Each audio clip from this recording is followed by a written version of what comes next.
one powerful thing that I find, and it's the value of having relationships with competitors, and I suspect this is the same in the speaker circuit, would be to embrace relationships with your fellow speakers, because they are connected to the communities that you will inevitably find valuable to you too.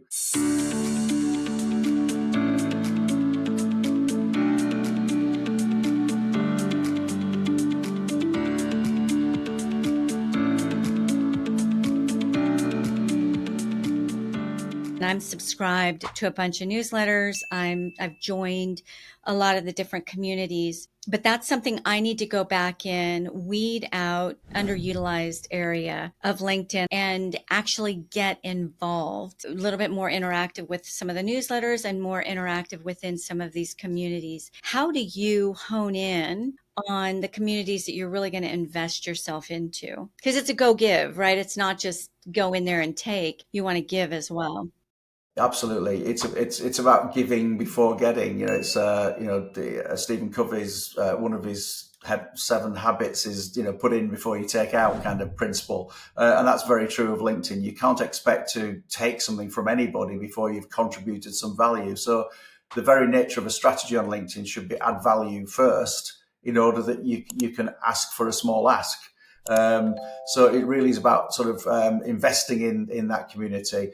One powerful thing that I find, and it's not unique to LinkedIn, but the value of having relationships with competitors, and I suspect this is the same in the speaker circuit, would be to embrace relationships with your fellow speakers, because they are connected to the communities that you will inevitably find valuable to you too. And also when sharing value and knowledge, there is no better way of doing that than to be commenting and adding value on a post that somebody else is talking about your subject matter, where you can add a perspective. Hey, those are really super points you made there, Antoniette. Did you consider this when you were creating that list of things that you've just shared? I often find that is of value to my audience, blah, blah, blah, blah. And somebody goes, that was interesting. You're crediting the author of the original content by commenting on that person's post. Tick.